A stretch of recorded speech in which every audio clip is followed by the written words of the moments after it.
Well, good evening, everyone. My clock shows 6 o'clock over here, so I'm going to go ahead and get the meeting started. Good evening, everyone, and welcome to tonight's meeting of the City of Tucson Planning Commission. My name is Lexi Wella, and I'm the chair of the Planning Commission. The responsibilities of this body is to advise Mayor and Council and the Planning and Development Services Department on the adoption of long-range plans, policies, specific plans, and regulations that affect land use and development. Will staff please call the roll?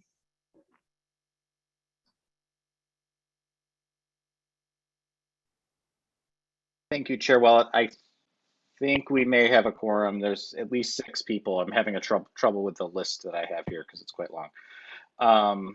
Let's see. Chair Willett? Present. Vice Chair Martin? Here. Commissioner Gast? Here. Commissioner Cassidy? Absent. Commissioner McBride Olson? Absent. Commissioner Pafford? Absent. Commissioner Young? I believe I saw Commissioner Young here. Oh, there he is. Oh, can't hear you. Yeah, he is here. Commissioner Ortiz-Pino, absent. Commissioner Lucia? Here. Commissioner Schwartz, absent. And I'm going to probably say this incorrectly. Commissioner Warak? Warake, present. Warake, okay, excellent, present.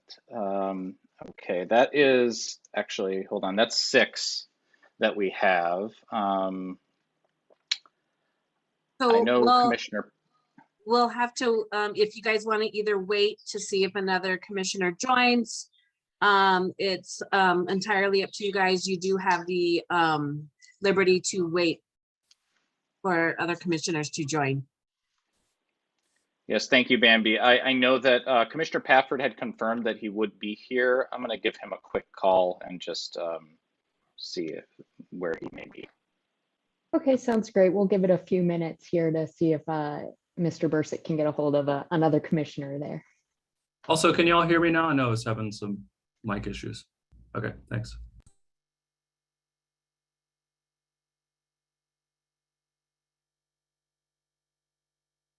Are you cold or hot? Are you cold or hot? The AC just came on. I'm just checking.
Good evening, Daniel.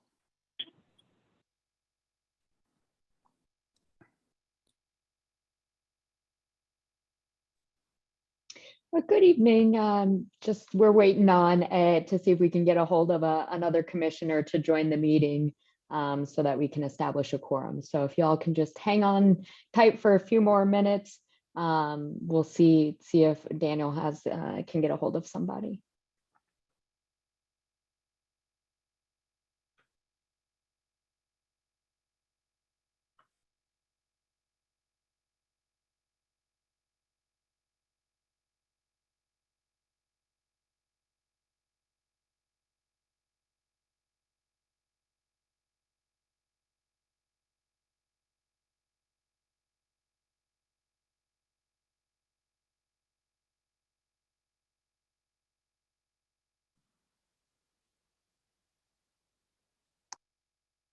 Dan, it looks like Commissioner McBride Olson just jumped on the line there.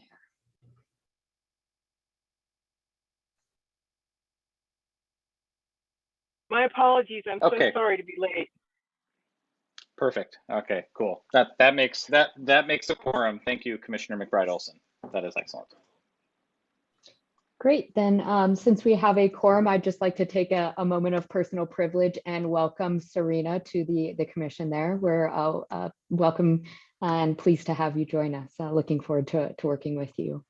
With that, can I get staff to or I guess the next item is approval of legal action report for the March 16th, 2020 hearing. The chair would entertain a motion for approval of the legal action report. So moved. We have a motion. Do I have a second? Second, this is Chris Gast. Very good. Any discussion? Hearing none, all those in favor of recommending this, please say aye. Aye. Aye. I We're not going to discuss the, Any opposed? Say nay. Hearing none, motion passes. So this brings us to the next item on the agenda, which is item 3, the underground transmission line relief special exception UDC text amendment. Would staff please provide their presentation for item 3?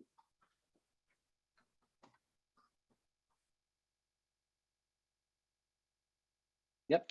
Thank you, Chair Willett and the Commission. Appreciate it.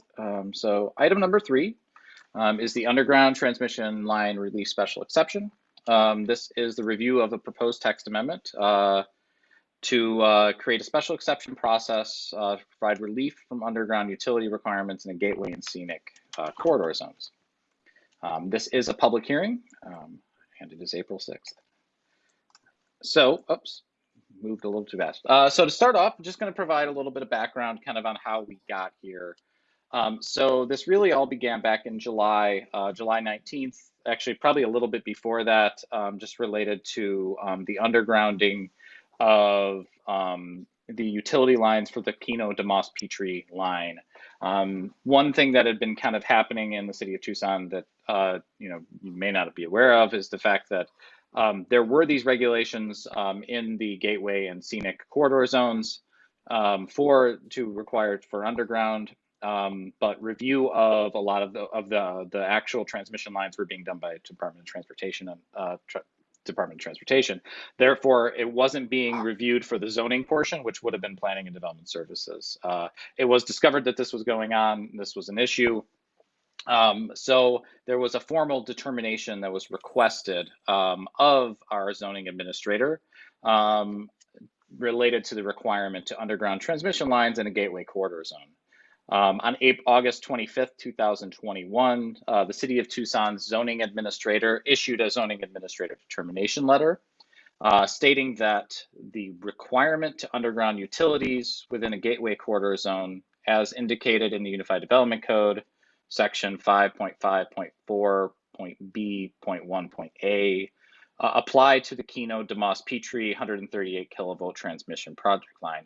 What that also did was it set a precedent for all other projects related to this. So not just the Keno de Moss Petrie, but other transmission line projects that are located within gateway projects or gateway zones. September 23rd, 2021, TEP filed an appeal of the August 25th, 2021 zoning administrator determination. November 17th, TEP requested an extension of the appeal to the Board of Adjustment to allow for more time to negotiate and plan related to that.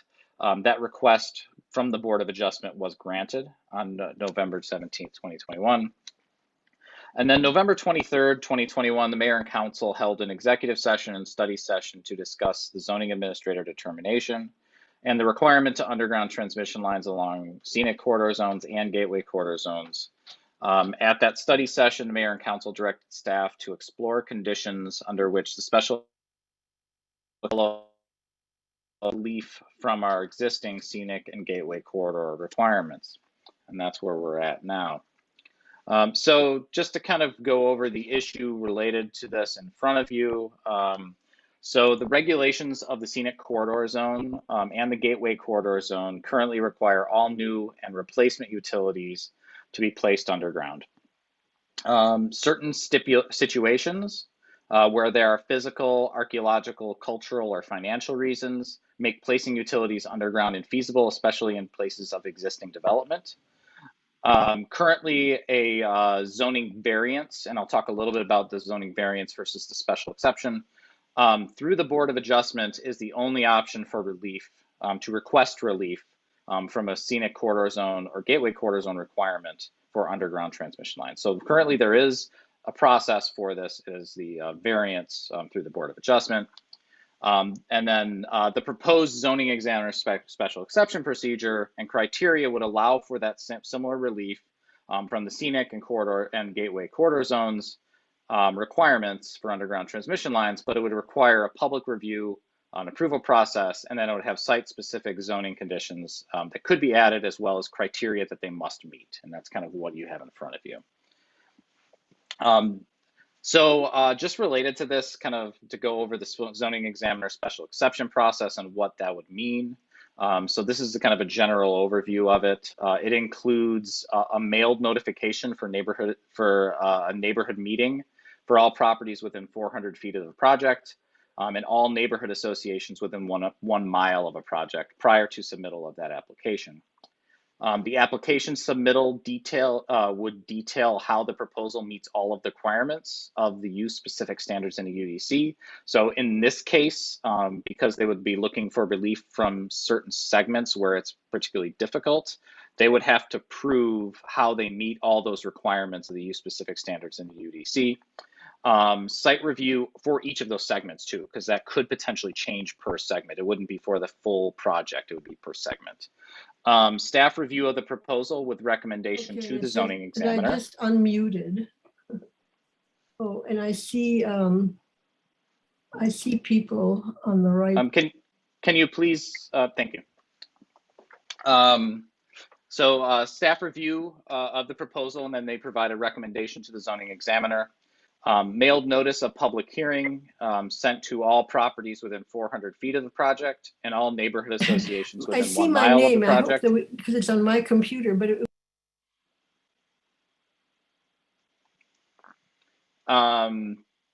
Notice of public hearing posted on site and in a local newspaper. And then a public hearing before the zoning examiner for a decision. There is the ability to appeal. That appeal would go to. I keep clicking on.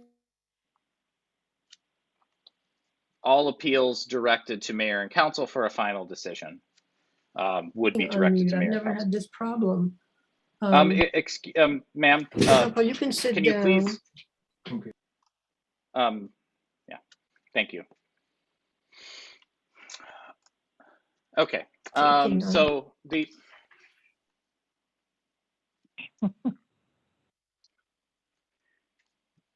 Dan, if I may interrupt you briefly, for all of those of you in the audience, You may be trying to unmute yourself and you are being muted because Dan is giving a presentation. The public hearing will open here shortly, and at that time, your name will be called if you wish to speak. So just hang tight with us. I appreciate your patience, and we'll call you up by name when it's your time to speak. So Dan, if you'd continue, please. Thank you, Chair Wallet. I appreciate it. The zoning examiner special exception process. This is kind of the findings that must be made for every zoning examiner special exception. So all of them must meet this 3.4.5, which meets the standard expressly applied, adopted by all codes. Number 2 is probably the most applicable one here for kind of this whole thing, is that it does not adversely affect adjacent land uses or the surrounding neighborhoods, or that such adverse effects can be substantially mitigated through the use of additional conditions. So they can be use-specific conditions on there to address whatever those concerns might be or the impacts might be, as provided in 3.4.6. And then there's some other criteria related to it, including that it must comply with the general plan and any applicable sub-regional area or neighborhood plans. All of this gets reviewed for by staff as well as the zoning examiner. So I did want to talk a little bit about the difference between the special exception and the variance. So the current process, if there were to be a relief from the underground, and this occurred with the Silver Bell project, is to go through a variance with our Board of Adjustment. The proposed special exception process differs from this in a handful of ways. One, the request for relief via variance goes to the Board of Adjustment, like other variance requests, while the special exception would go to the zoning examiner. So the zoning examiner is the one who would review this and make the decision. In the variance process, after the board's decision, there is no appeal to mayor and council. The proposed special it goes right to the state. The proposed special exception process includes an appeal to mayor and council. And there would be additional public notice for that appeal. So you would have the normal public notice, there could be additional public notice for that appeal. And then the existing variance process does not establish site-specific criteria for evaluation, and that's the criteria that we have listed in 12 there for relief, and I'll go over that here in a second, in the same manner as the proposed special exception process, but instead focuses on hardship faced by the applicant. So this ends up being, the reason why we're doing this is because it's more applicable to the actual over the transmission line projects and things of that sort versus the variance process, which doesn't really specifically speak to this. So at the last meeting, we did receive some feedback from the Planning Commission. We wanted to kind of just talk a little bit about that. So some of the things, one was there was a concern that this is just a blanket waiver for relief from the need to underground gateway and scenic corridors. We do want to just kind of mention this is only establishing a process for relief. It is not granting relief for any projects. So we are not granting relief for projects. This is just establishing a process to be able to do that, and that is the special exception process. The special exception process is site-specific public review. It includes public notification and a public hearing every time that they would want to try to request relief. All projects must meet all of the applicable criteria and findings for the special exceptions. So we wanted to be clear about this. I know last time we didn't have, we kind of changed the language a little bit for this one to make sure that it must meet all applicable criteria. So they do have to meet the criteria, and they have to prove that they meet that criteria in their application for there to be an approval. There was a concern from Commissioner McBride Olson about the definition of hospital and that it may be too broad. We did add some clarifying language for the definition of hospital related to major medical services. Should you want to narrow it down even more, there's a couple different things we could potentially do. One would be, we could say a level 1 trauma center. There's only 2 of those. There's, I think, pretty much Banner or UMC and St. Joe's, or we could do a bed count. If you do a bed count, it's really the top 6 or so, just the larger facilities. You could do like 200 beds. That would include things like Banner South and the VA, but it wouldn't include anything smaller than that. So should the commission feel that that's important, you know, those are also options if you feel like there needs to be more specificity related to hospitals. There was also a suggestion to clarify language and criteria I from Commissioner Martin, as he felt it was confusing, and I think it was a little confusing. So we did make some minor changes to that language to amend it to make it more clear. It was interesting. I was looking at regulations for the at the state level related to a lot of this stuff, and the language was similar to what ADOT uses for some of their applications that they have there. So I kind of see where it came from. And I will go over that when we get to those criteria, and I'll point out where the differences are. The proposal in front of you, the proposed amendment to the Unified Development Code is to amend the UDC to allow for relief from underground utility requirements of the scenic and gateway corridor zones through a zoning examiner special exception process when all applicable criteria are met. I'm going to walk through those criteria. So the following are the criteria in this. Number one, proposed overhead transmission lines are contextually sensitive to adjacent and surrounding zoning and land uses. And then we have an example. Examples of this may include proposed location that is industrial zoned, or a proposal that results in a less adverse aesthetic impact or less adverse impact on view sheds for surrounding properties. B, underground construction causes significant increase in ground disturbance when compared to overhead construction in sensitive areas such as the environmental resource zones, watercourse amenities, safety habitats, are called washes, wash crossings, or environmentally and archaeological sensitive areas. This is similar to the situation we had on Silverville. C, minimal impact on residential areas with adequate setback. D, existing high voltage transmission lines, vertical structures, or buildings in an area that already compromise the view shed. E, overhead lines located on non-gateway or non-scenic corridor route that perpendicularly crosses a gateway corridor zone or scenic corridor zone.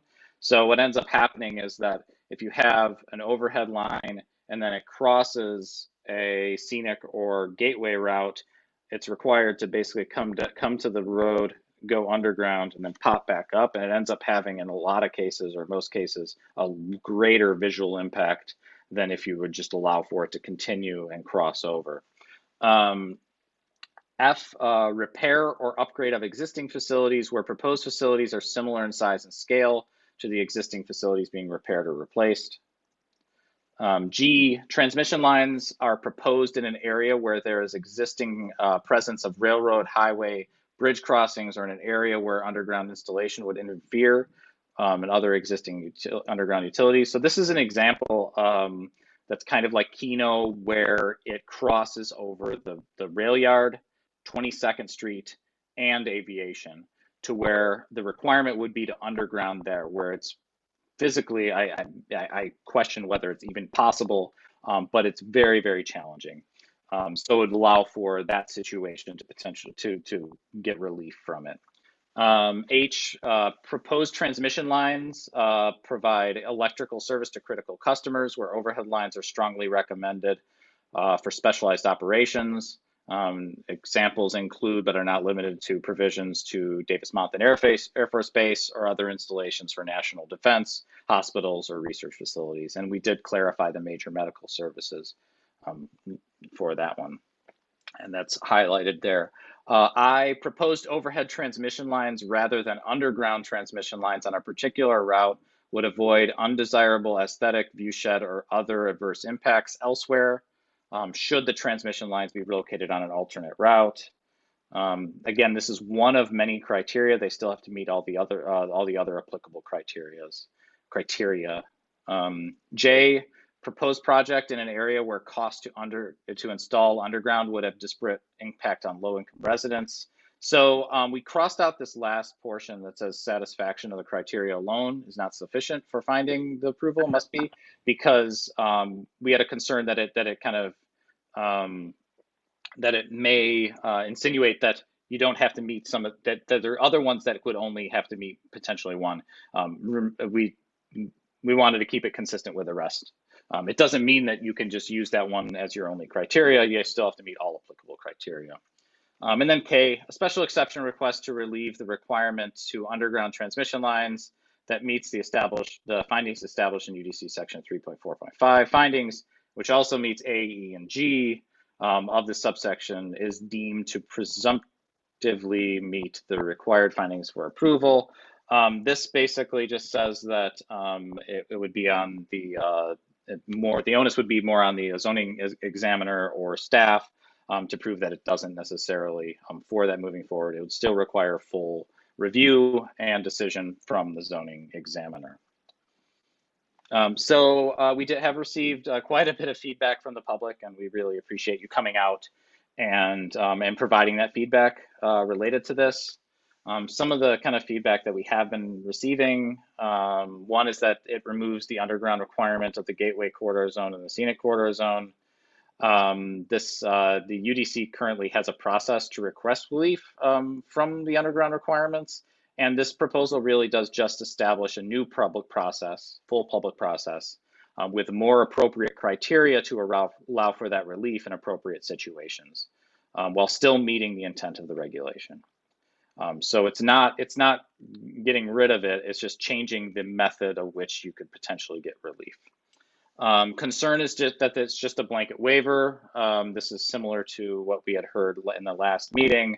Again, it really only establishes that process for relief. It's not granting relief for any projects or anything of that sort at this point. The special exception process is site specific.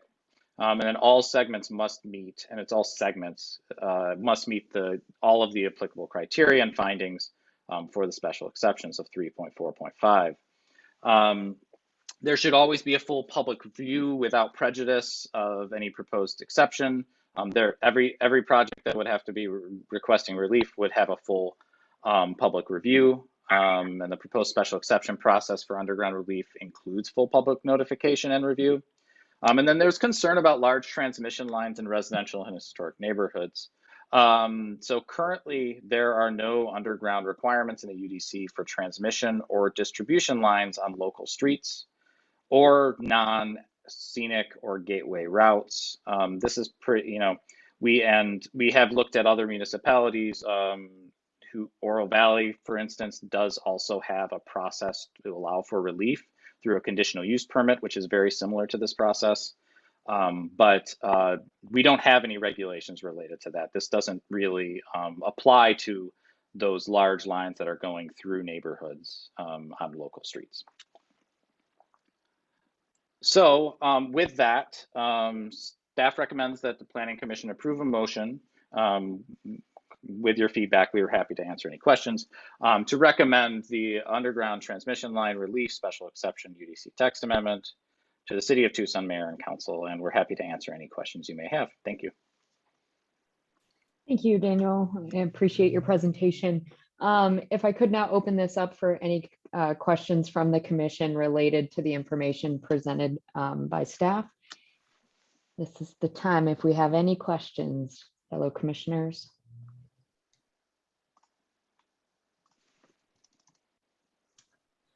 Well, hearing none, I have a couple questions, Dan, for you, just to help me understand this. Just to clarify process here, this special exception process only applies to scenic corridors and gateway corridors. This would not allow for any relief through neighborhood streets. That's correct, local streets?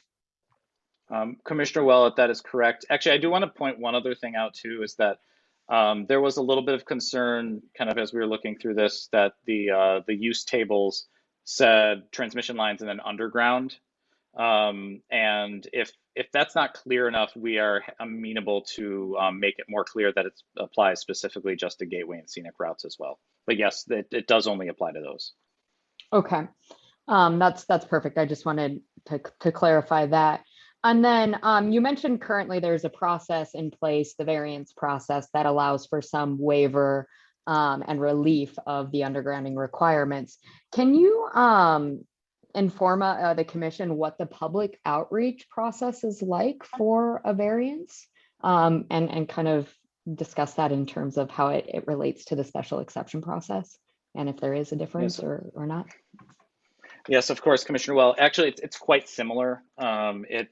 It applies. It's basically what we call our 400-foot notification process. So it would require a neighborhood meeting. It would require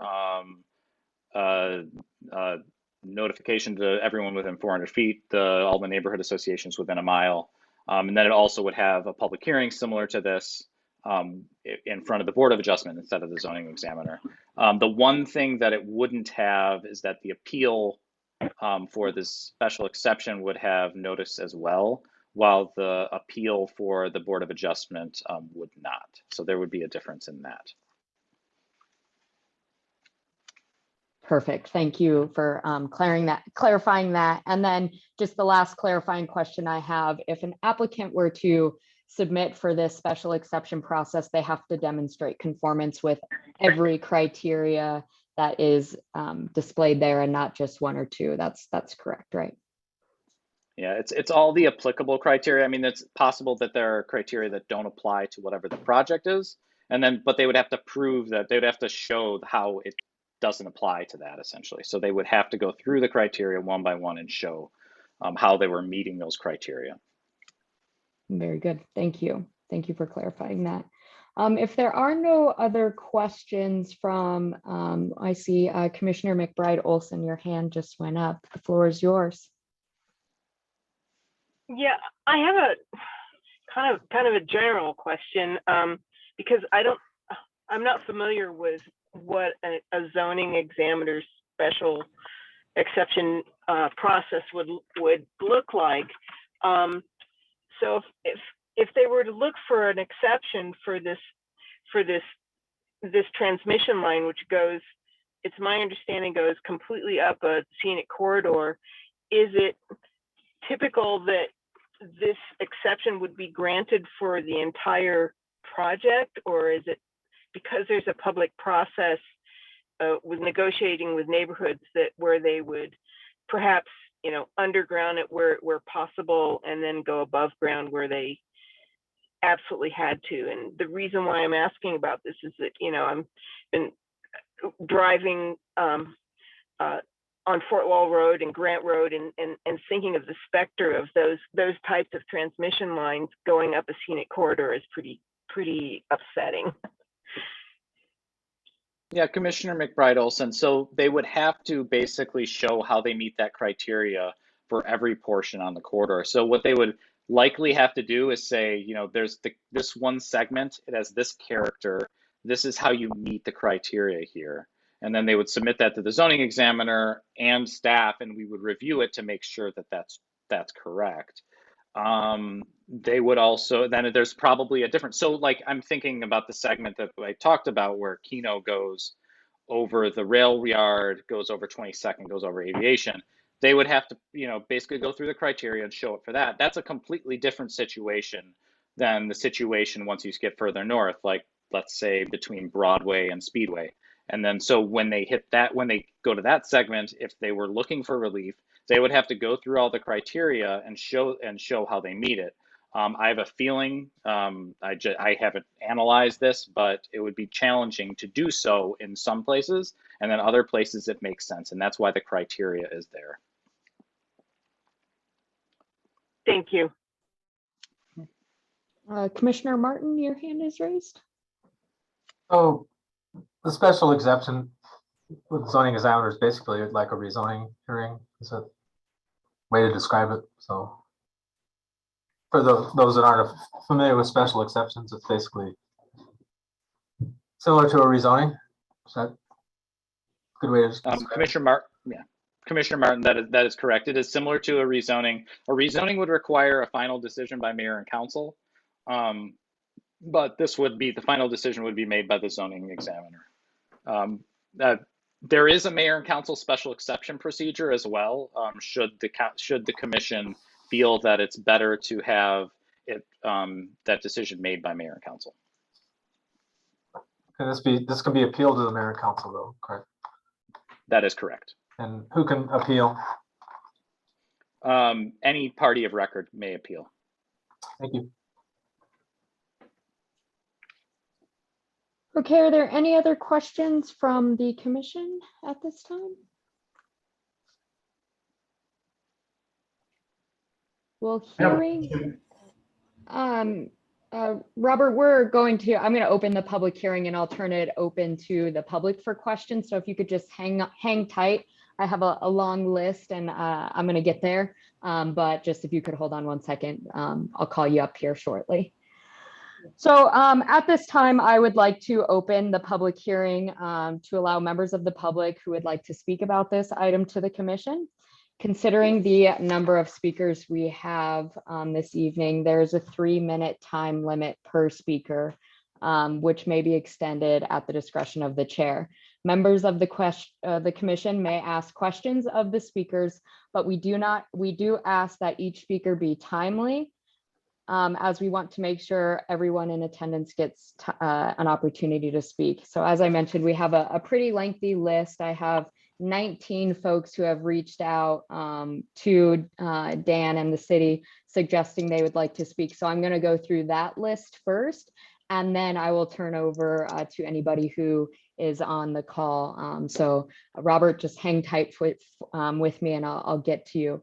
I ask that out of the interest of time, that if your comment has already been expressed by somebody else in the public, that you simply state your name and that indicate that your comment has been stated and that you agree with previous speakers. This will allow us to move through the comments and ensure that everybody gets a chance to speak this evening. So with that, I'm going, do I need to make a motion to open the public hearing? Yes, perfect. Thank you, Bambi. Can I get a motion to open the public hearing, please? I'll make a motion to open the public hearing. This is Chuck. Thank you, Commissioner Martin. Do I have a second? I second. This is Commissioner Young.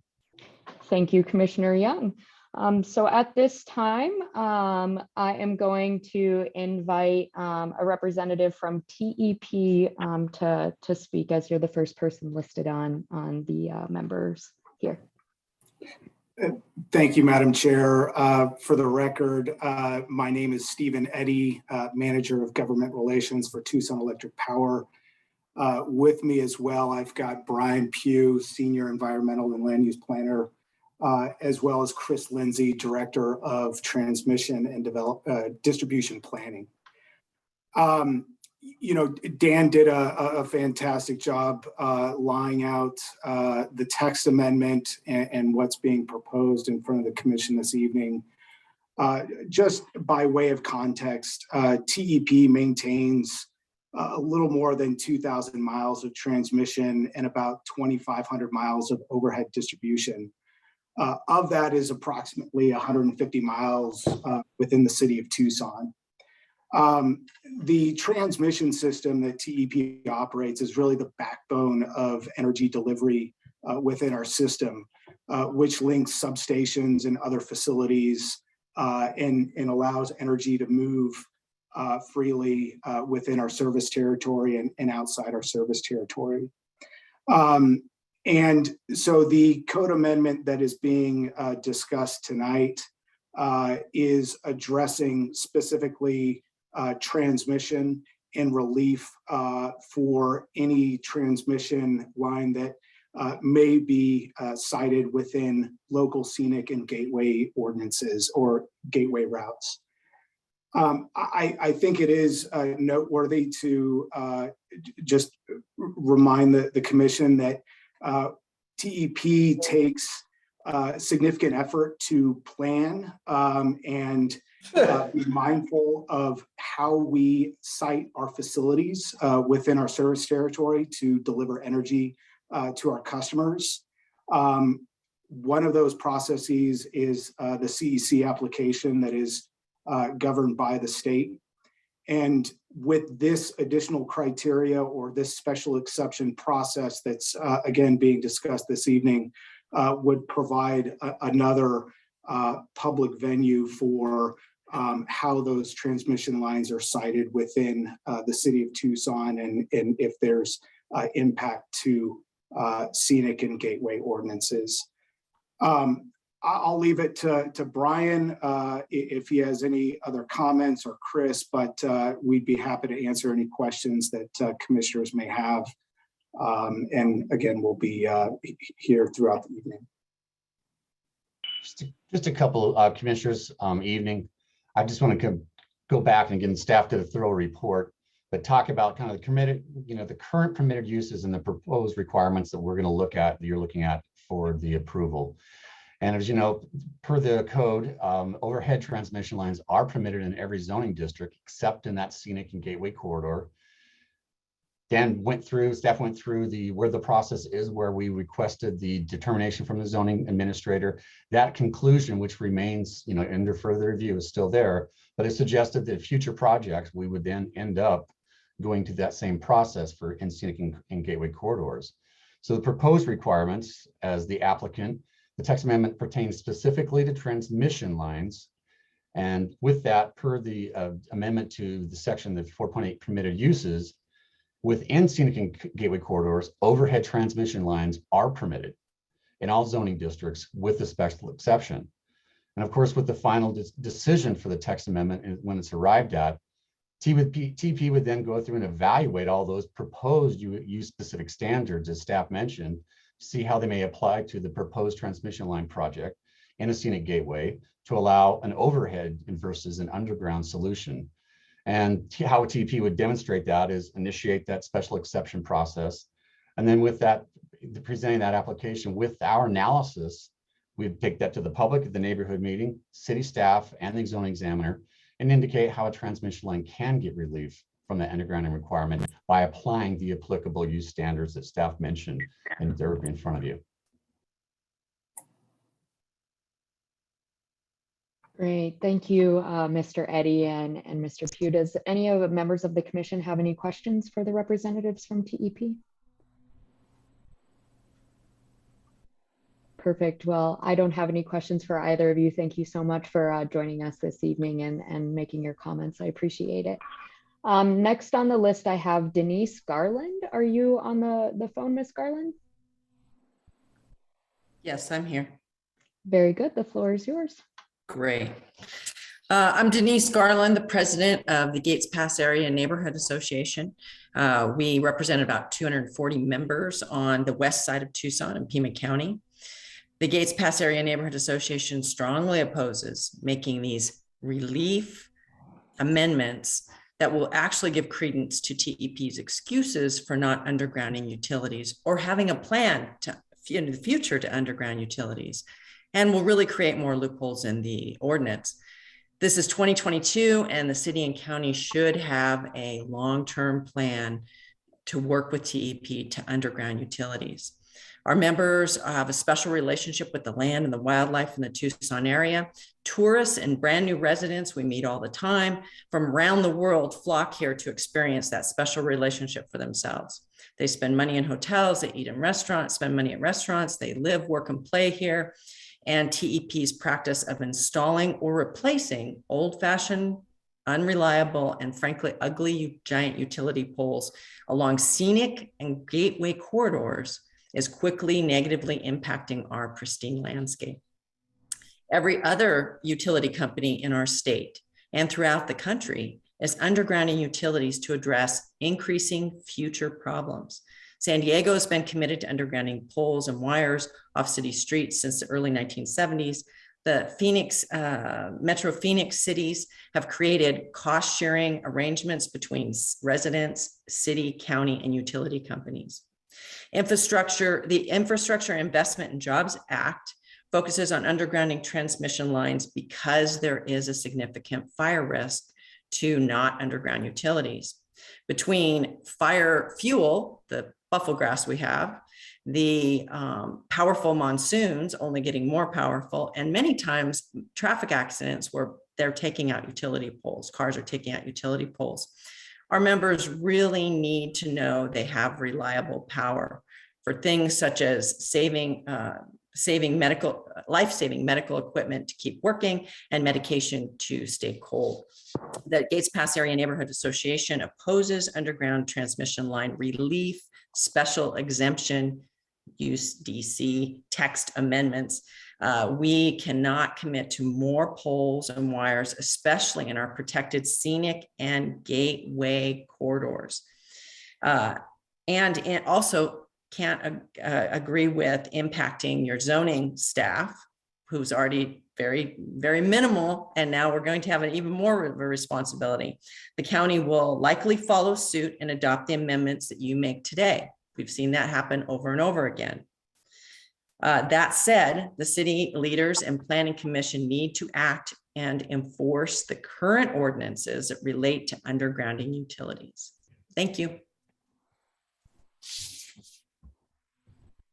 And I muted you. Think Zoom would get me here now, but thank you so much, Ms. Garland, for your time. I appreciate it. The next individual I have on the call is Jean-Paul Bierne.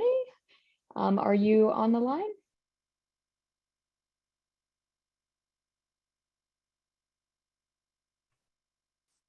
Well, hearing. Okay. I think I've been successful in unmuting.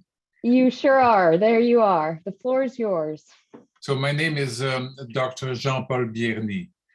I'm originally from Belgium, from Brussels, Belgium, and I've lived in Tucson since 1971, which I dearly have loved ever since, particularly because of the beauty of the scenic beauty, the mountains, the beautiful desert vegetation, and the mountains surrounding all directions, in all directions, the city of Tucson. The first impact that visitors from out of town, from anywhere in the world, who visit Tucson, are first impacted by what they see along the scenic and gateway, particularly the gateway corridors. And people who live in Tucson on the lovely streets, the lovely residential streets, are impacted tremendously on a daily basis by what they see around them. They are not interested in looking at huge and increasingly numerous utility poles. They should be installed underground as per the existing city regulations. There are regulations in the books, and there's good reasons for those regulations. They should be not only obeyed but also enforced, instead of being sabotaged by loopholes from special interests, money interests, such as TEP. That is unacceptable. And I understand that this meeting and the connection with the city council have been organized with the help of the city council, the mayor and city council, and that public participation was forbidden. That is unacceptable in a democracy. I'm shocked by that. I think if you had the participation of a large— Mr. Bierne, you have about 30 seconds left. If you had the participation of a large percent of the population of downtown Tucson, it would say no.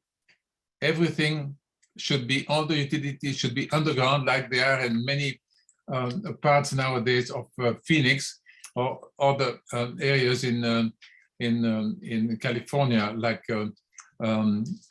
has been mentioned as well. We owe it to ourselves to underground the utilities as per the existing scenic and gateway ordinances on the city books. That's it. Thank you, Mr. Bierne. I appreciate your time and your participation this evening. Next on the list, I have Katie Mclaughlin. Are you on the line? Yeah, I'm here. Very good. Ms. McLaughlin, the floor is yours. Regarding exception criteria 12D, which states existing high voltage transmission lines, vertical structures, or buildings in the area already compromise the view shed. What is a view shed? It is an element in the environment visible from a fixed or moving vantage point of scenic or historic value that is deemed worthy of preservation. So a view shed can be anything from mountains to the Elcon water tower. A view shed contributes to the positive aesthetic of the natural or built environment that can be seen from a particular location, or as you are touring through the Tucson Valley. Under proposed exception 12D, parts of the Keno-Campbell corridor could have even more high tension power poles because they already have 46 kV in existence along that avenue. Is it possible to share the screen?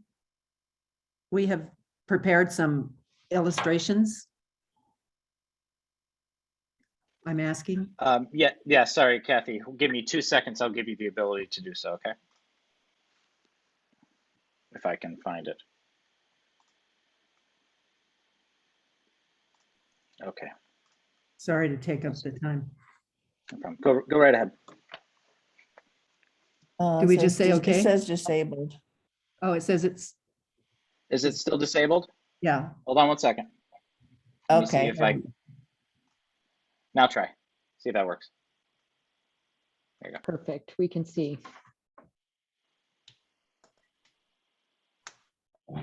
So exception 12D, sorry, we have been technologically challenged, and I must say, COVID and technology, this is not a public meeting. We need to be in the same room. This has been so frustrating.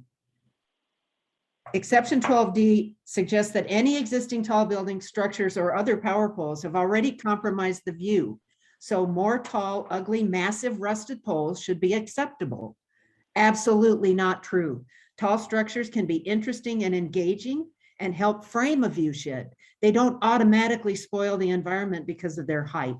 And adding high voltage transmission lines to areas where power poles already exist is just compounding the attack on our environment and further degrading the beauty of our city. 07. Oh, this is Elcon. Okay. Broadway and Kolb Road are designated as gateway scenic corridors. Yet in the last decades and now ongoing for the last miles between Country Club and Euclid, TEP has upgraded their system all along the south side of Broadway and the west side of Kolb. Who is enforcing the scenic route ordinances? If ever there was an opportunity to have buried utility lines, it was the Broadway projects. If you allow exception 12D, TEP can install even more poles along the north side of Broadway, and Broadway will look like Grant Road with an oppressive phalanx of massive rusted poles lining both sides of the thoroughfare. There you Kathy, go. I'm sorry, you're about out of time. Okay, then we're going to run through a whole bunch of other photos. Just to this is an alley west of Banner. That's 46 kV. There's our Okay, beautiful. That's beautiful. That's got power lines down the right hand side of the photograph. That's Swan. Well, thank you. Okay, Thank Kathy, you very much. you're out of time. I'm sorry. Thank you. Can Nancy have some time? My colleague who's here with me. I will come back to Nancy if that's okay. I'll Okay. come back to her after I get through everybody on the list. Nancy, I've got your Nancy Defoe is added to the list, and I'll come back to you all. Thank you so much, Ms. McLaughlin, for your participation. Moving on to the next individual on the list, I have Marie Yonkers. Ms. Yonkers, are you on the call this evening? Yes, I am. Very good. Well, the floor is yours, Ms. Yonkers. You have 3 minutes. Thank you. I would like to address two related criteria, 12I and 12N. 12I obfuscates proposed transmission lines, underground lines, and lines located on an alternative route. What the steering committee recommends is underground lines. This criterion, if implemented as written, would convert gateway and scenic routes from being special routes the code intends them to be, to being to instead being subsidiary to other routes. Regarding 12N, the utility cannot obtain relief from gateway and scenic ordinances by routing through adjacent residential neighborhoods. A restatement of 12I, this criterion makes it clear that a utility cannot gain relief from the gateway and scenic ordinances. It would destroy aesthetics, property values, and the intent of the ordinance by threatening even greater destruction in adjacent and historic areas. Thank you for your time. Thank you for your time this evening, Ms. Yonkers. The next individual I have on the list here is Noel Hendricks. Are you on the phone this evening with us? Yes, can you hear me? Yes, I can. The floor is yours. And I apologize if I pronounced that wrong. Perhaps it's Noel. No, but no, it's not. Okay, I'm very good. Yes, I am Noel Hendricks. I'm a fourth generation Southwesterner. We moved to Tucson in 1962 when my husband Glenn joined the Tucson Police Department. He was the Officer of the Year twice in his career. I graduated from U of A and taught elementary grade to Flowing Wells for 24 years. The Atom Data Solutions found that Pima County has the highest tax rate in the state. I understand that Pima County's vision for Pima County higher tax rate was in order to provide and improve the quality of life for citizens. The Pima County owns and operates ballparks, playgrounds, community centers, and swimming pools, which does indeed improve the quality of life to the tune of $17 million, according to a report from Dr. Huckleby that I found online. This indicates to me a desire of the founding board of supervisors to provide a pleasant, desirable environment. And deviation from the founding supervisor's vision is a travesty of duty and excuse me, and aids in the lack of distrust. This Canadian company that owns TEP should not be allowed to run roughshod over our county to suit their bottom line. The City of Tucson's vision that they have published, Tucson is to be a vibrant city with dynamic system of parks and facilities and services that enhance the quality of life for all Tucsonians. Pima County Board of Supervisors is responsible to ensure safe communities, strong police force, clean water, clean air. Number 2, nurture economic development. Bloomquist states companies expanding will have an easier time attracting and convincing employees to move to an area where quality of life exists. Sustainably manage natural resources. That's our beautiful Sonoran Desert. And 4th, protect public health. And certainly a beautiful environment that we have here in the desert enhances mental health. It is the responsibility of the Tucson Committee to keep Tucson clean and beautiful and peaceful and a pleasant place to call home. And it is a wonderful place to call home.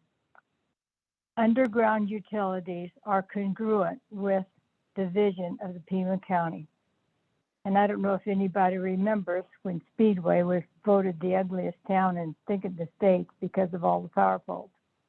Martha, So, you have about 15 seconds left. can- I'm sorry. Thank you. Okay. Yeah, power poles are ugly. Just drive down Silver Bell towards Gwart, and they're on both sides of the road. It's a travesty. It looks like a third world. Can't afford anything else. We can do better. We must do better for our children. Thank you. Thank you, Ms. Hendricks there. The next person I have on the list is Martha Lynn. Are you on the line?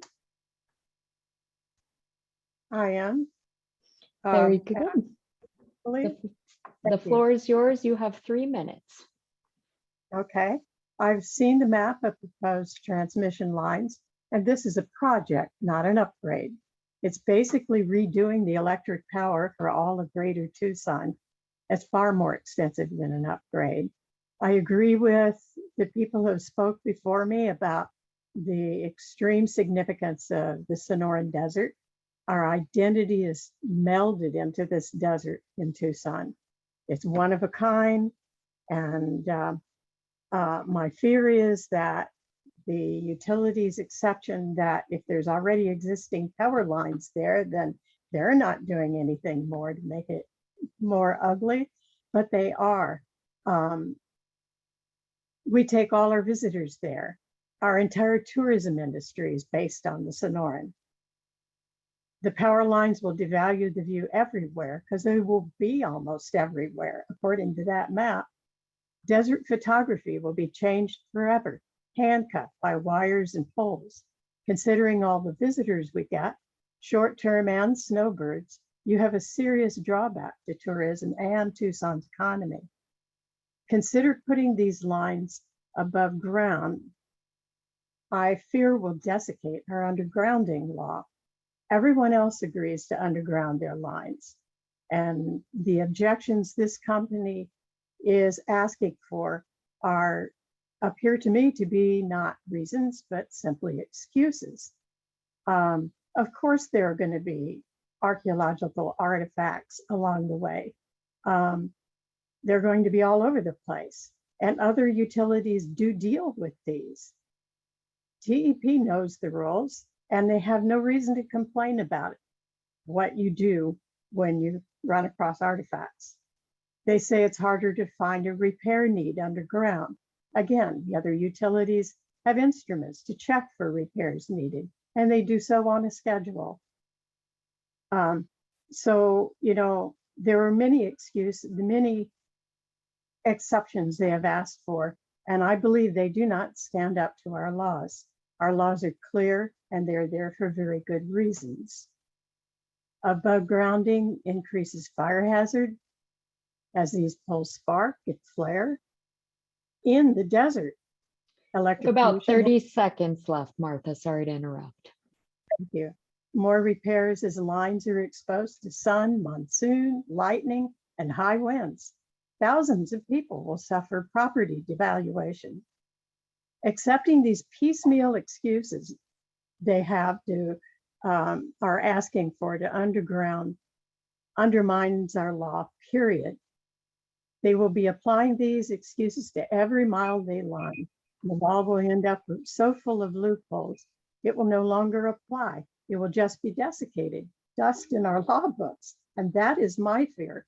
The zoning examiners, city and county, be dogged at every section TEP puts in to give in and let them overhead it.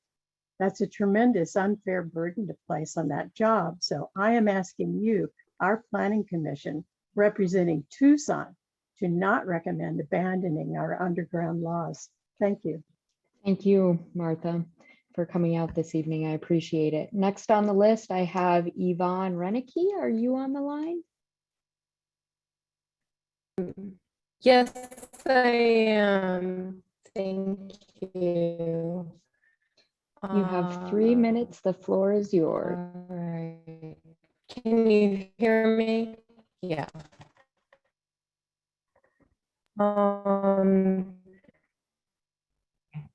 Okay. Climate change is upon us. Drought, fire, floods. Fire and drought seem the most urgent here in the Southwest. We are in what one researcher, Deborah Bundy, describes as the new abnormal. Yvonne, I'm having a little bit of trouble In an picking you up. on P&G and E in the spark that caused the recent mega fires. In the face of this new abnormal, which affects other states, TP in the city of, let's see, is that no? I don't know. Of functional and aesthetically visionary when they were put in place than our current city plans. which seem to focus on obstructing what most define the Tucson basin.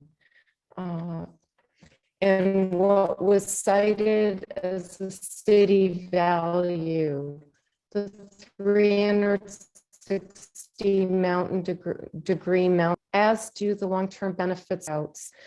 Our secondary residents in Chandler, when I go here, I've been taking note of what City of Chandler is doing on streets and doing with Intel to underground power lines and the ways in which different routes are now much more pleasing to drive and walk down. Around the corner, power lines used to be low strung above a beautiful line of bottle trees. Every summer, those trees would be severely and grotesquely pruned. You have 30 seconds left, Yvonne. Now they undergrounded, and the visual difference is striking. In terms of safety, down power lines across the street, the city of Mesa, Phoenix, thanks, keep and preserve and enhance the underground system in the ongoing drought. Reject these highly vulnerable and unsightly power lines and enforce the ordinances. Thank you. Thank you so much, Yvonne. I appreciate your time. Next person on the list is Annette Baldwin. Are you on the line? Yes, I am. Ms. Baldwin, you have Yes. 3 minutes. The floor is yours. Go ahead. I am Annette Baldwin. I served on the Pima County Board of Adjustment District 5 for several years, and I've lived in Tucson for over 40 years. Special exemptions by the city of Tucson to the ordinance changes give TEP more ways to avoid undergrounding because the exceptions are just a list of TEP excuses for not undergrounding. The law set by the Arizona Supreme Court, April 22, 1980, Arizona Public Service versus Paradise Valley, clearly gives the city the power and authority to require TEP to underground and pay for it. Why aren't you doing that? You are listening to TEP, but you're not listening to us. Tucson citizens are asking you to enforce the ordinance, not to weaken it. These proposed special change amendments simply give TEP more ways to avoid undergrounding. Tucson is just as worthy as other Arizona cities who require undergrounding, and we deserve better from you and TEP. The existing ordinance is just fine as it is. We just want you to enforce it. Why won't you enforce it? Thank you. Thank you, Ms. Baldwin. I have Mr. Baldwin, Howard Baldwin. The floor is yours. You have 3 minutes. Well, thank you. I'm Howard Baldwin. Our law office is at 22 East University Boulevard. I've lived in Tucson for 50 years. My wife won't admit to that length of time. I've been a lawyer for almost that period of time. We're in general practice of law. I've had a lot of experience in land use law, and I had a lot of experience in governmental law. I spent 7 years in the county attorney's office as a deputy county attorney in the civil division. So I know of what I speak. I've looked at the proposed amendments, and I can tell you they don't stand a legal test. There are at least 6 problems I can point out to you. The first one is that the amendments are going to weaken the underground requirements in the scenic areas by codifying TEP's typical request. Keep in mind, the TEP has a policy, a written policy, that it will not underground transmission lines. It also has a written policy that if it undergrounds any other lines other than transmission lines, the distribution lines, they won't pay for it. You'll pay for it. The second problem is that the provisions are vague. They're very vague. They're very difficult to understand and interpret. One of them, 12S, for example, it says if the project is similar in size and scale, then it wouldn't be considered a new project and they wouldn't be subject to underground. What's similar in size and scale? Is it 100 foot? Is it 20 foot? Is it 3 foot around? Is it 1 foot around? This is typical of the provisions that I've looked at. 12K creates a presumption that if the criteria is met, that the hearing examiner has no choice the zoning examiner has no choice but to actually approve the variant, not the variance, but the exemption. The fourth reason is that the delegation to the hearing examiner to have all this responsibility may indeed be an unlawful delegation, which is prohibited by law, because it puts too much power and responsibility on the zoning examiner. And 30 seconds, Mr. Baldwin. Sorry to interrupt. Yeah, and let me just say this, Mr. Chairman. TEP and the zoning folks here that have been presenting this have been meeting with the county, with the city attorney's office for hours upon hours upon hours. They have had a hand in actually crafting these provisions. You are now giving serious people in this town 3 minutes to try to tell you what this is really about. And, you know, it's really laughable the way the city is handling this. And I'll tell you, all I can do in the time I have left is say, I am so disappointed and so angry with this city of Tucson and the poor representation and the fact that you folks can't even barely put together a quorum. You're so damn disinterested. The Board of Adjustment that we appeared before couldn't even put together a quorum in order to have a meeting. I mean, it is disgusting, and you're just taking the side of TEP and not listening to anyone else in this town. Thank you for your comments there. I appreciate your participation in this process. I'm sure they'll be well taken. Thank you so much, Mr. Baldwin. The next individual I have on the list is Joan Daniels. Are you on the line? Yes, I am. And very good. Nobody yet has kind of brought up the issue of you can't even get going. No, what? 3 minutes, you can't do anything. Has brought up the issue of these power lines going down through neighborhoods. And of course, Jefferson Park is the one neighborhood which is already drafted for 2 out of 3 options for having these huge poles go through the neighborhood. It's an historic neighborhood. You all have been talking about the scenic ways. And the question is in 12C, and then the steering committee has also requested another addition, but there is absolutely no mitigation for 138 kV poles going down through an historic neighborhood. There was a plan 16 years ago with Drachman Institute for Jefferson Park. And of course, they didn't mention huge poles. They probably didn't even know that that was going to be a possibility. But the plan does say that the neighborhood preservation is attention to scaling of heights and proportions, and new development must be compatible to existing development. Those poles are not.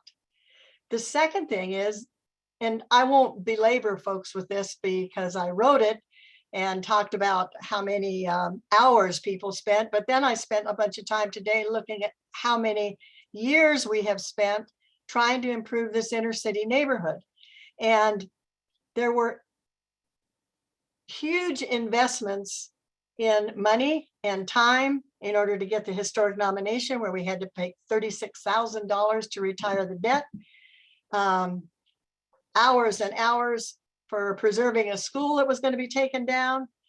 We were responsible for amending the R1 definition to mitigate mini dorms, and that was good for all of Tucson.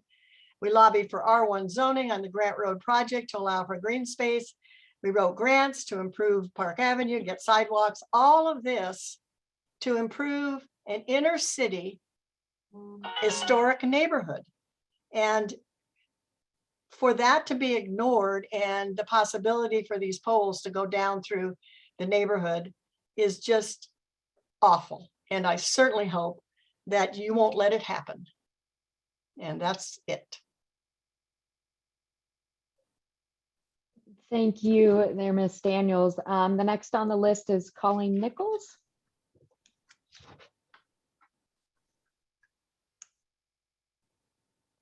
Good evening. Thank you for providing this opportunity to speak. I'm Colleen Nichols. I am a native Tucsonan, long-term resident of Jefferson Park neighborhood. However, this evening I'm speaking for the steering committee of the Undergrounding Coalition. As you know, commissioners, from the packet of materials that we sent to you, the coalition consists of 11 neighborhoods and 3 organizations, other organizations representing nearly 25,000 Tucsonans. Of the 11 criteria that TEP has proposed, we strongly oppose 4 as they are now worded, and those 4 are 12D, 12H, 12I, and 12K. Other speakers will or have already addressed the serious problems with those criteria. We have also added 4 other criteria that were in your packet and an amended phrasing to the opening paragraph of point 12. But what we want to emphasize in this statement is the importance of also thinking about the way individual exceptions TEP has proposed might be combined or pieced together along the route to the point of completely contradicting the purpose and integrity of a scenic or gateway ordinance in the first place. So an example would be a hypothetical route, say, has a mile of unbuilt land zoned industrial, thus meeting criterion 12A.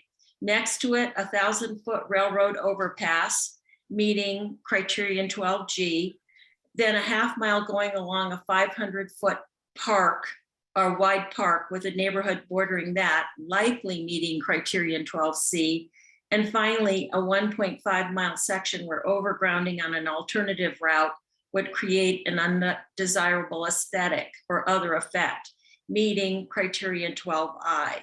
So here, the individual exceptions would permit overheading with 100-foot high poles and transmission lines along the gateway or scenic route for 2 or even 3 miles straight. It would undermine the very purpose and integrity of the route, and for no imperative technological reason.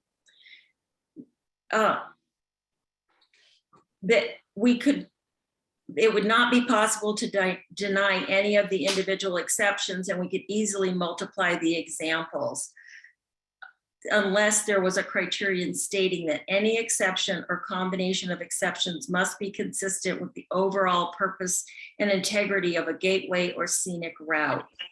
So to this end, the steering committee asks you to review the individual criteria and revisions that we propose before making any decisions about this matter critical to the welfare of our city now and in the future.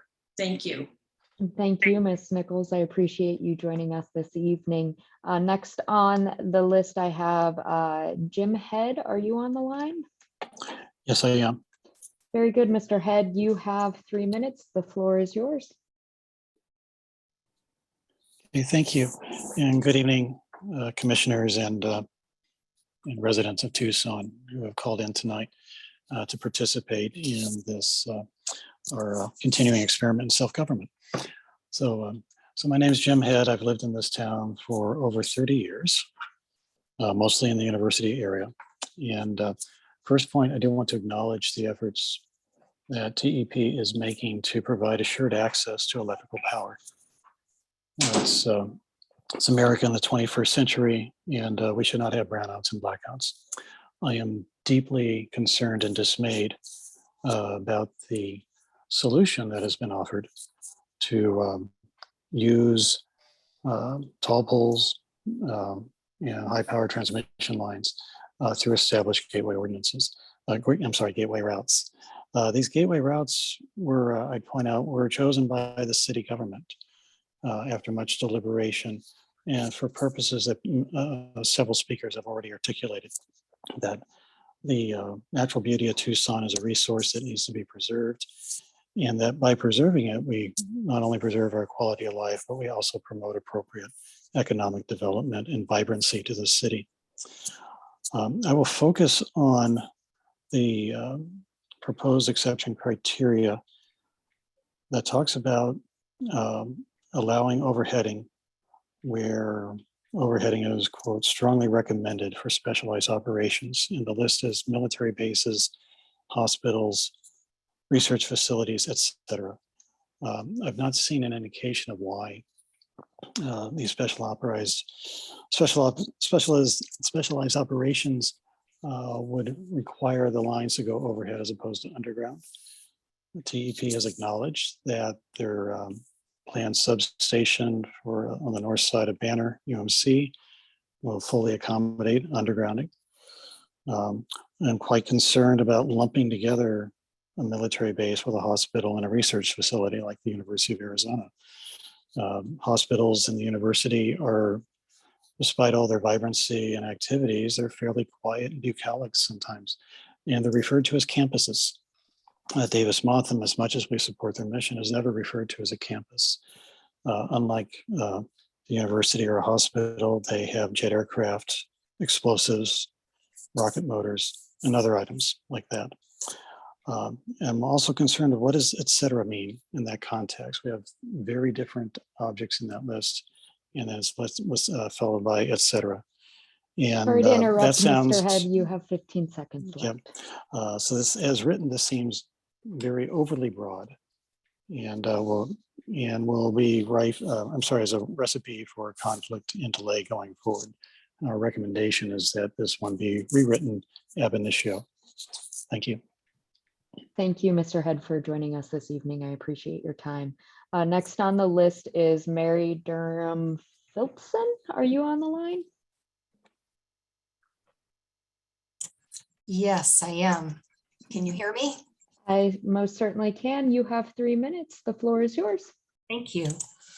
My name is Mary Durham Phillipson. I'm a resident of the Sam Hughes neighborhood and a member of Our Savior's Lutheran Church, which is located at Speedway and Campbell with a Jostler Design Chapel. Thank you, members of the Planning Commission, for the work you're doing, and I appreciate the opportunity to speak. Our scenic and gateway corridors and beautiful historic neighborhoods must be protected. A stated economic goal for Tucson is to attract new businesses and create jobs. An important criterion for businesses considering location or relocation is finding a place where employees want to live and stay. Our gateway corridors are areas that visitors driving into Tucson from the airport see first. Our goal should be to make a favorable first impression for visitors rather than installing unsightly overhead power lines. Let's keep Tucson a place that people will revisit due to our natural beauty and the ability to maintain and share that beauty. Specifically regarding exception D, existing high voltage transmission lines, vertical structures, or buildings already compromise the viewshed, I can't state strongly enough what others have said. This is absolutely untrue. While there are occasional taller buildings that affect views, they are infrequent, especially in scenic and gateway corridors. Many taller buildings are iconic landmarks, such as churches, that enhance rather than detract from the view. Others are carefully planned with architecture and landscaping to blend in with the surrounding area along the scenic route. There are many mature trees in Midtown neighborhoods that help obscure current overhead line views. The proposed overhead high voltage transmission lines are more numerous and much taller than occasional current structures and trees along this scenic route. They would absolutely compromise the current viewshed, and they could not be easily mitigated. Regarding 12I, which is the proposed overhead transmission lines rather than undergrounded transmission lines on a particular route, would avoid undesirable aesthetic viewshed or other adverse impacts that would result from facilities being located on an alternative route. There will always be an adverse impact on alternative routes. Undergrounding is required by the Gateway Scenic Ordinance, prevents undesirable aesthetic, viewshed, or other adverse impacts on any route. This shouldn't be about pitting one scenic gateway, historic zone, or neighborhood against the other. Sorry to interrupt, Mary, you have 15 seconds left. Thank you. I think others have covered my other points, so thank you for letting me speak. Absolutely. Thank you for joining us this evening. I appreciate your time. Next on the list, we have Mr. Steve Dolan. Are you present? Yes, can you hear me okay? I most certainly can. Mr. Okay, Dolan, thank you have 3 minutes. I got rid of the video. I'll just do the audio. Good evening, planning commissioners. I'm Steve Dolan, a 47-year Tucson resident. In the past 6 months, this is the 3rd assault that I know of by Tucson Electric Power on the city regulations, citizens, and neighborhoods. First, I am a Tucson Mountains Association board member. TMA heard late last September of TEP requesting a variance to not underground utilities in the new Silver Bell Road project. TMA wants to protect this scenic corridor, and UDC section 5.3.9 requires underground utilities along designated scenic routes. TEP, many concerned citizens and neighbor associations participated in several variance meetings. The city Design Review Board had many questions for TEP, including what are other utilities doing in the project area with the same restraints and challenges to decide if TEP is requesting a special privilege.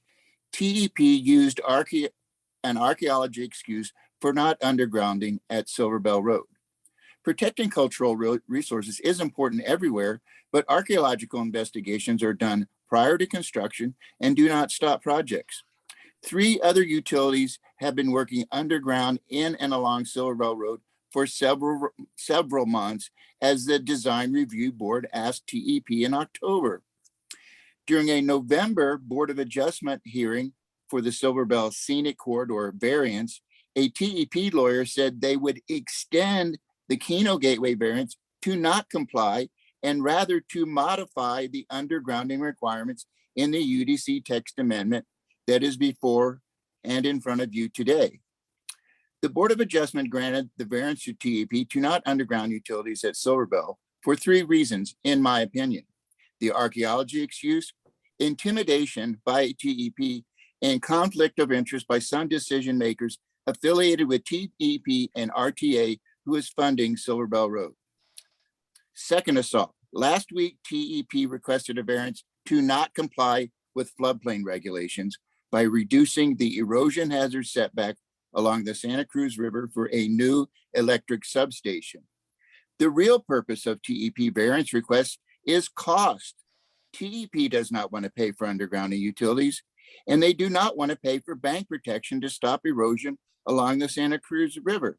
As a result, 30 seconds, Mr. Dolan. Sorry as a result, Tucsoners pay the price for less scenic view sheds, and we pay the price for public emergency protection for the substation. The third assault is this text amendment that can be stopped by you, commissioners, today. There are 12 overlay zones or districts in Article 5 of the Tucson UDC to protect these unique city areas. There are gateway and scenic corridors in every city ward that you represent, so your vote is very important to the council members and to many people. Costs are the primary hidden excuse by TEP for this UDC text amendment request. TEP and their Canadian parent companies are multi-million-dollar businesses with miles of overhead lines and miles of underground lines per their website. TEP You could finish your thoughts, that would be great. To be a responsible utility by requesting variances and changes to weaken city regulations. TEP does not respect us, and they do not deserve to have Tucson in their company name. Do not kick the metal poles down the road to mayor and council and then to the zoning examiner for special exception. Thank you. Thank you, Mr. Dolan. I appreciate your time this evening. Next on the list is Beryl Baker. Are you on the line? I am. Hang on just a minute while I go to my thing because I can't print it out because my computer's not working. We grew up in Tucson and have advocated for the environment for many years. We are a member of a group within our neighborhood which borders a scenic route. We have gotten that scenic route listed through the city codes as written.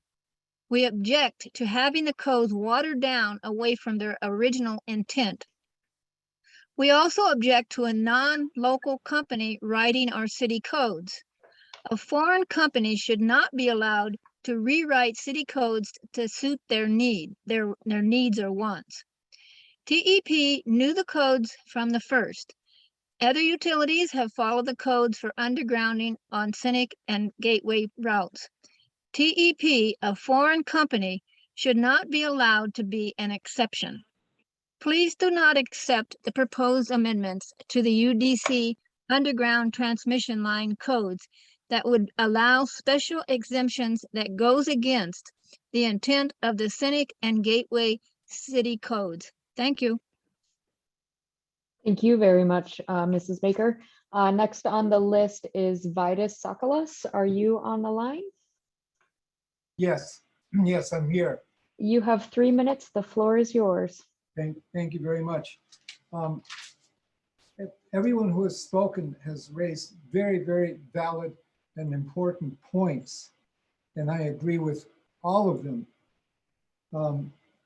It's clear to me that TEP is acting like a bully in this regard by trying to avoid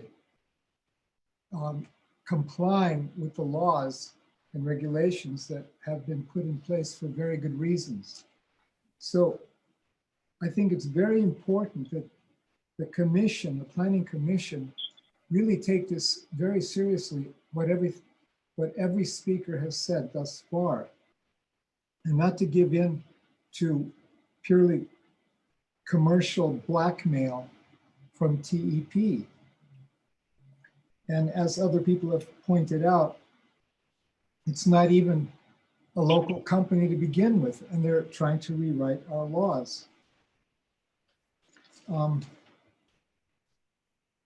I've spoken with lots of people in my part of town, which is Midtown, and everyone that I've spoken with is appalled that TEP even brought this to as a proposal. And they're appalled that TEP really seems not to care about what the residents of Tucson really care about, which is our natural beauty, our scenic natural beauty. As others have pointed out, many cities underground their utility lines. And we also underground water, we underground sewer, we underground gas lines. So why can't we underground electric ones if we can underground all the others? So I urge the commission to take this very, very seriously, and maybe even to listen to the recording from tonight again and discuss this further, and not to give in to the bullying of TEP. Thank you. Thank you so much, Ms. Vidas, for coming out this evening and participating. Next speaker on the list, I have Abriza Zugir. Sorry if I mispronounced that, but the floor is yours. You have 3 minutes. Good evening. Let's talk about poor TEP, the hardship by the applicant. TEP's chief executive in 2014, total compensation with stops options was over 2.5 million. The current chief executive compensation is unknown. In 2014, Fortis Inc. completed its acquisition of Unis Energy Corporation, adding TEP. TEP, the U.S. Securities Exchange Commission report between December 2018 and December 2021 shows a stockholders' equity change of almost 40% increase. This money that is now going to the stockholders is reducing the amount that they can reinvest. TEP's 2021 profit margin was 13.4%, very healthy. TEP has constantly raised its rates, and including this year's increase of, I think, $9.21, a total of $32 per month in 5 years. In 2020, TEP's goal was to generate 30% of its power from renewables by 2030, 70% by 2036. How close are they to this goal?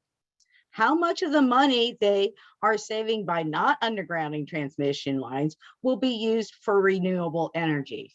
And will we continue augmenting it in our electric bill that I received today?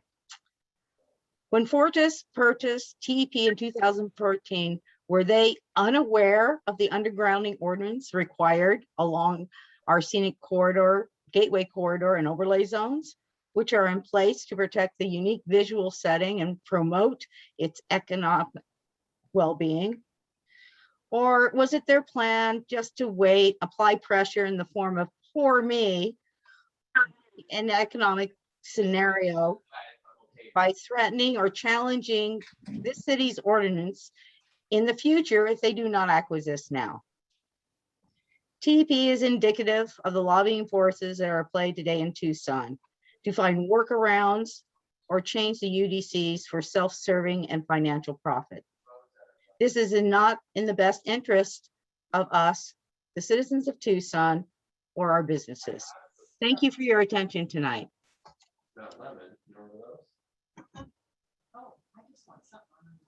Thank you. Bye. Thank you. Sorry, I was muted there. I appreciate you coming out this evening very much. Next on the list, I have Denise Baldwin. Are you on the call?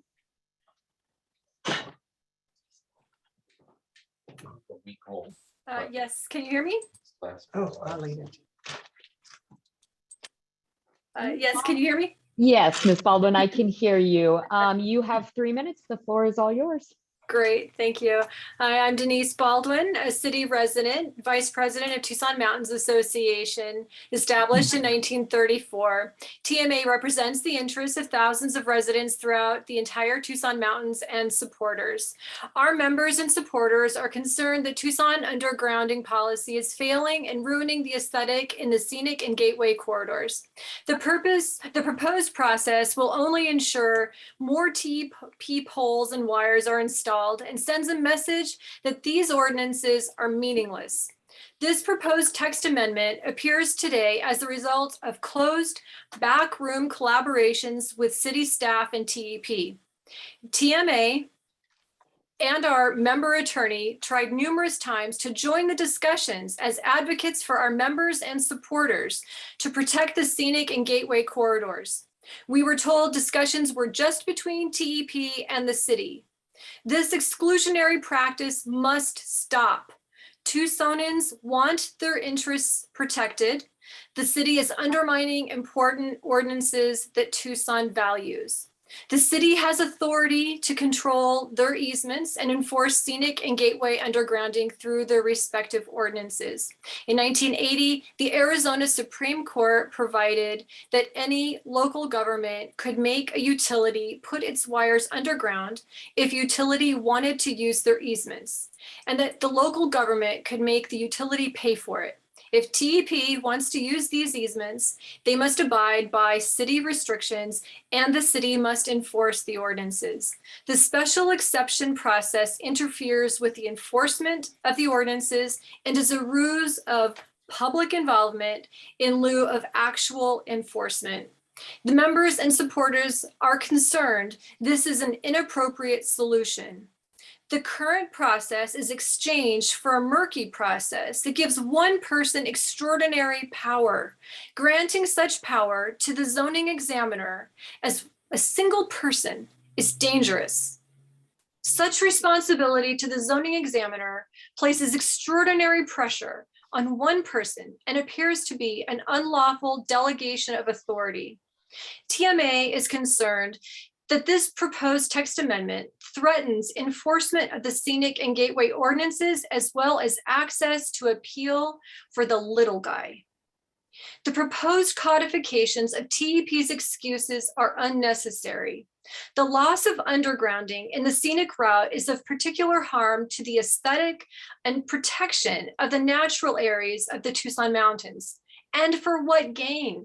To beat the TEP Fortis 2021 net profits that totaled $201 million? Don't accept TEP's excuses to not underground. Tucsonans want underground utilities. Enforce the current scenic and gateway ordinances. Respectfully, do not recommend the proposed text amendment. Thank you. Thank you so much, Ms. Baldwin, for joining us this evening. I appreciate your time. Robert, thank you for your patience this evening. You are finally up here, so the floor is all yours and you have 3 minutes. Thank you, I appreciate this. I first of all just had a question and then a short comment afterwards. I had a question for Mr. Daniel Bursick. In your presentation, you mentioned that the Silver Bell power lines were recently installed, didn't follow the special exception process. What process did that follow, Mr. Bursick? Yes, of course. Yeah, that process was the Board of Adjustment variance. So they went through a variance process. So went through a variance process. Okay, thank you.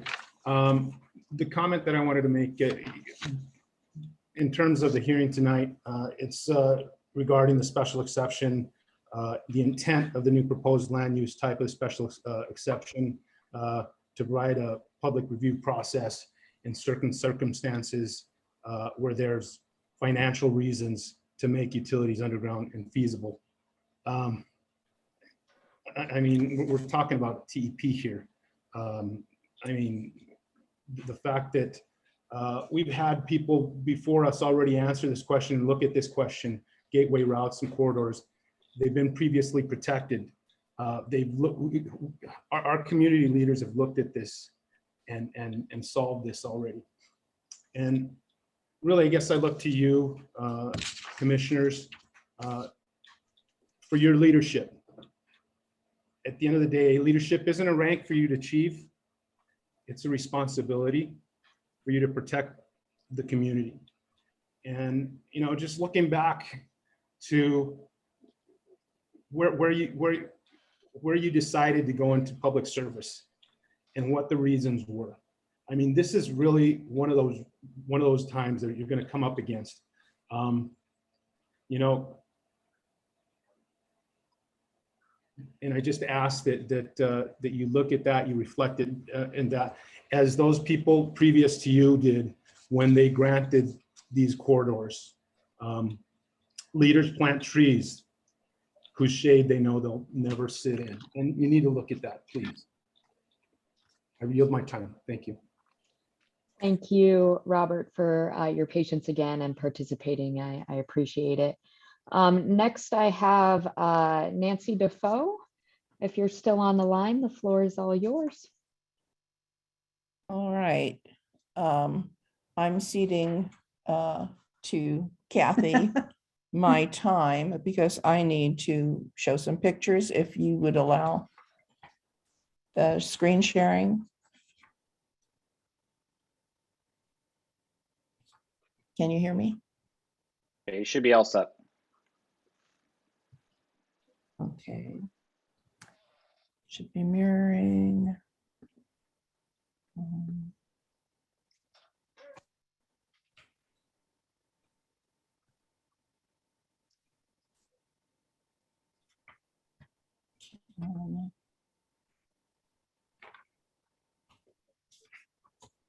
Okay. All right. Go ahead, Papa. So this is Kathy Mclaughlin again. Nancy and I are working on this together. One of the previous speakers has asked, didn't TEP, weren't they aware of this requirement? They were absolutely aware of this requirement. In fact, I brought it up in a public meeting in 2019. And Ed Beck said, no, that the scenic route ended at the Benson Highway. And I knew that wasn't true, but that's the story that he was going with. And that's why they were trying to push this through despite COVID. policy 5 from the major streets and routes document in at least 2 places says, whenever possible, new or relocated utilities in the right of way or adjacent easements should be placed underground. It does not mention cost being an acceptable excuse. It doesn't mention TEP's claim that they are an above ground utility as an excuse. It says whenever possible. This ordinance has been in place for 40 years. It isn't the fault of the citizens of Tucson that TEP has chosen to paint themselves into this corner. And one of the criteria suggested by the undergrounding committee, any new above ground utility that is permitted must be designed, constructed, and also maintained to be as unobtrusive as possible. We showed you the picture of Swan having power poles that were unobtrusive. These are clearly not maintained. These are throughout the city of Tucson. TEP has failed this city. There is no Tucson in Tucson Electric Power, as others have already said. It's a Canadian conglomerate with no connection whatsoever to the spirit of this community. They are a monopoly. They may donate to our charities and institutions, but that is a tax benefit to them and a marketing strategy, not done from benevolence or loving this community like so many of us do. So these photos that Nancy is showing show TEP installations that are the definition of obtrusive, never maintained, orphaned poles never removed. How can you assure the citizens of Tucson that what TEP might agree to will ever be enforced? You clearly can't. Over the last decades, TEP has almost single-handedly turned the matrix of a beautiful valley into an ugly gutter of snarled wires and massive, rusted, obtrusive poles. It is like a cancer spreading throughout the heart of the city. Everywhere you look, the view has changed for the worse. It isn't too late to save the last central Tucson thoroughfare they haven't spoiled. And in this case, I mean Keno and Campbell. The original intent being the entry door, the new entry to Tucson from the airport. Well, thank you so much, ladies. You're out of time this evening. I appreciate your participation this evening. Next on the list, it looks like Diana Lett. Your hand is raised. The floor is yours. You have 3 minutes.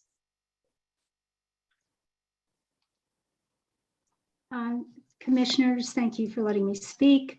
I am a longtime board member of Feldman's historic neighborhood. Our neighborhood is part of the Undergrounding Coalition. We do agree with the goals of the Undergrounding Coalition. And in particular, I want to amplify what Howard Baldwin, Colleen Nichols, and Jim Head and others have said about this text amendment being overly broad and ill-defined, and therefore basically giving TEP carte blanche. There's a mention in the criteria for the special exception of setbacks, but there is no number associated with that. That's a problem. In the older part of town, roads have been widened repeatedly. Setbacks are often very small. For example, on Park Avenue, where there is intended to be a TEP route, we have an individually listed on the National Register of Historic Places structure, the University Heights School. The steps of that school come right down to the sidewalk. There is no setback. That kind of thing is found throughout the older part of town, where due to successive road widenings, historic structures are very, very close to the street. It's really important to clarify what kind of setback is acceptable in this ordinance. And again, this is only one of the many, many provisions, which is overly broad and basically just a permission slip for TEP. This entire text amendment needs to go back to the drawing board. I really urge you not to approve it. Thank you for listening to me. Thank you, Ms. Lett. I appreciate your time this evening. Next on the list, I have a GC raising their hand. The floor is yours. You have 3 minutes.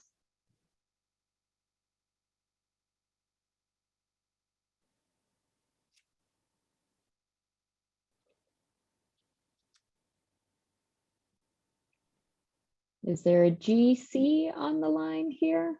that wishes to speak? Oh, but the Unmute. technology.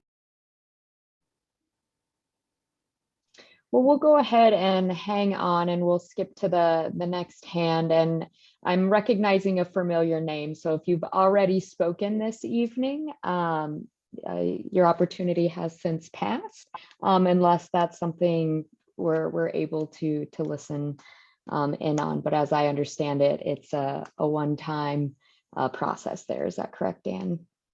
Or Bambi, can somebody? That is advise? correct, yes. I Okay. think GC is unmuted now if they would like to speak.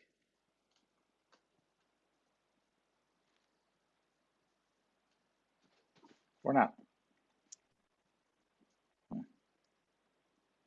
Well, is there anybody else in the audience that has not spoke this evening that would like to speak? Perfect. I see a hand raised and it looks, oh, GC, are you here?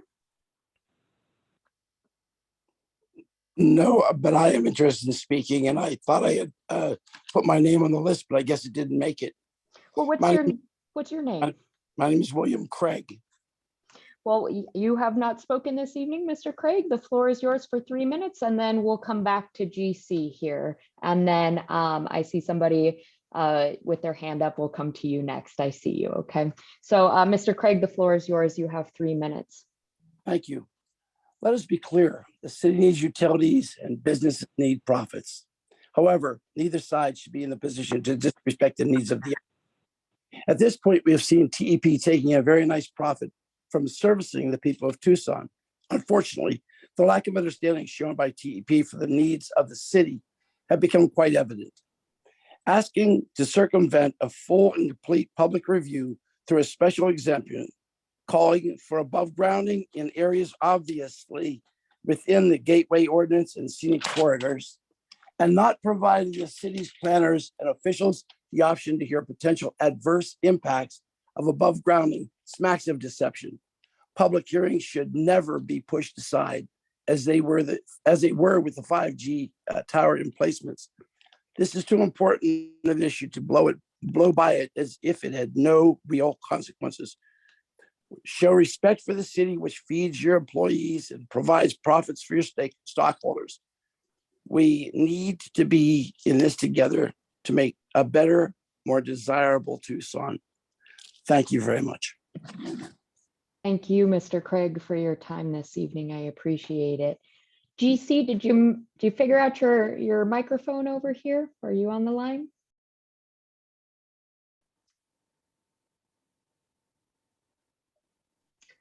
Still hearing nothing. I'm going to move on. Oh, maybe that was it.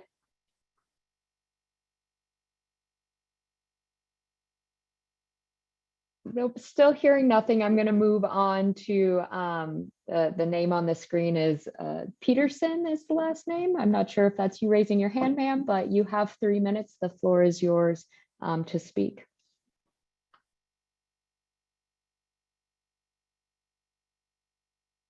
Hi, the name is Peterson. I'm going to cede my moment right now. I'm Katja, and I'm going to cede my moment first to Molly McCassin, my long dear friend. Thank you. Thank you. Thanks to the commission. I know being on the planning commission is a huge responsibility. I served in the city council for 8 years from 1989 to 1997.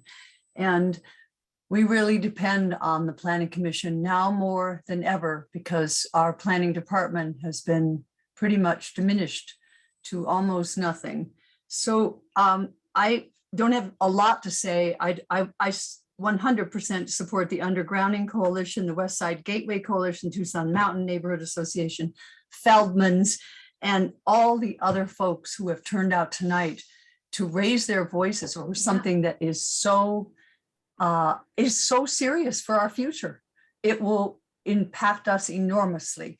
I want to remind folks that in the years that I was on the council, in just those 8 years, we spent millions of dollars making the inner city more livable. And that is why the homes in the inner city are still, of high value. They've gone up over the years. The city passed numerous policies to protect sustainability in this community.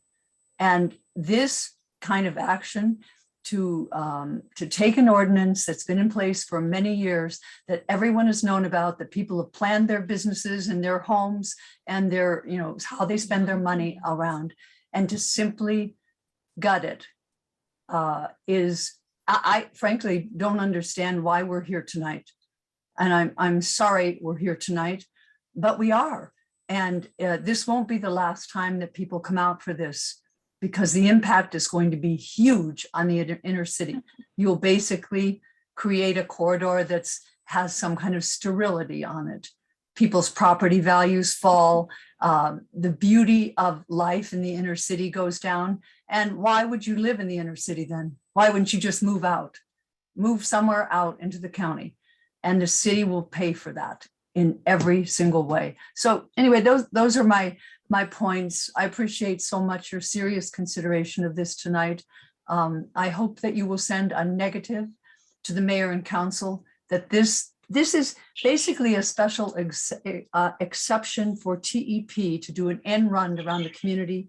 And it's relief, not for anyone, but TEP from paying their fair share in the city of Tucson. Thank you. Thank you, Molly. I appreciate it. Hi, Chair Willett, real quick before you continue. If I could have Dan take a look, but I think we lost quorum. I was counting and I only counted 6 commissioners. So if we can double check that, please. Yeah, let me take a quick look. Hold on. So does that mean we couldn't say, we really don't have anything left to say? Is that true?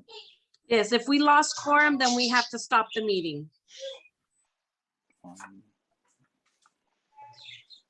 2, 3,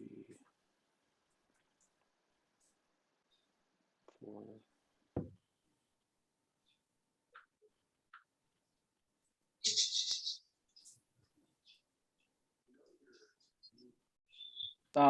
Bambi, do you know who may have dropped? I think Serena Waraka dropped. Cool. Yeah, I think you're right.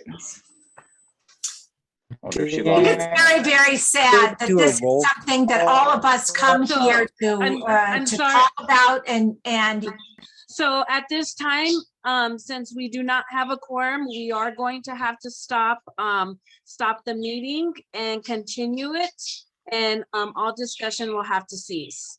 So the chair decides that, and what I'm suggesting is, well, we don't have quorum. So and what I'm suggesting is you stop right now while the chair gets control of the meeting. I'm suggesting you take a roll call. If you do not have quorum, then look to the attorney for your guidance. Very good. Thank you, Mr. Clark. So, can staff do a roll call, please, to determine whether or not we have a quorum? Yes, of course. Chair Willett. Present. Vice Chair Martin. Here. Commissioner Gast. Here. Commissioner Cassidy, absent. Commissioner McBride Olson. Present. Present, sorry. Can you hear me? Sorry, no, yeah, I can hear you. Yeah. Thank you. Commissioner Pafford, absent. Commissioner Young. Here. Commissioner Ortiz-Pino, absent. Commissioner Lucia. Here. Commissioner Schwartz, absent. And Commissioner Harake, absent. We no longer have a quorum. So, Madam Representative from the Attorney's Office, what's the Commission's purview now to end the meeting?